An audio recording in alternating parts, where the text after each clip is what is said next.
அத ஏன்டா கேக்குற பாண்டி?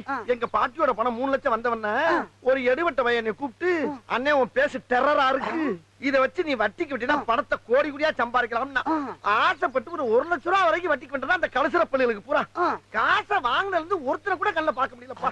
அப்படியே கைங்களவுமா பிடிச்சு காசை கேட்டா நான் அவங்கிட்ட வட்டிக்கு வாங்கின மாதிரியே என்ன டீல் பண்றாங்கடா. தாங்க முடியலடா பாண்டி. ஏய், நீ ஒரு 1000 ரூபாய் உன் தங்கச்சி சடங்குக்குன்னு வாங்கிட்டு ஓடணும் தானே? மறப்படா மறப்ப. நீ மறப்ப நான் மறப்படா எழுதி வச்சிருக்காங்க பாரு. போடா போடா, நீ இந்த ஊருக்காரன் தானே? என்னையும் மத்தவங்க மாதிரி நினைக்காத. நான் மானஸ்தன் மானஸ்தன். உங்ககிட்ட வாங்கின 1000 ரூபாய்க்கு 5 பவுன் செயின் வச்சுக்கோ.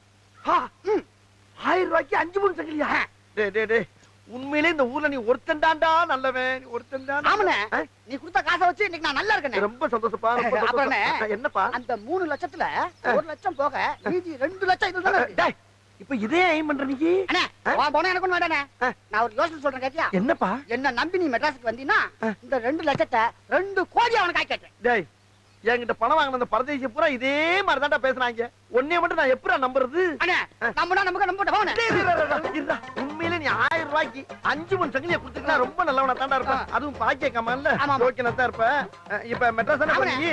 நான் இப்படி உங்கள வந்துறவா? வாங்க வாங்க போலாம். என்னை கொண்டு போய் டெவலப் பண்ணி விடு. கண்டிப்பானே. கொஞ்சம் உள்ள போய் துணி மணி அந்த பெட்டி அது பாட்டுக்கு அங்கேயே திறந்துறாத. போட மாட்டோம்ல.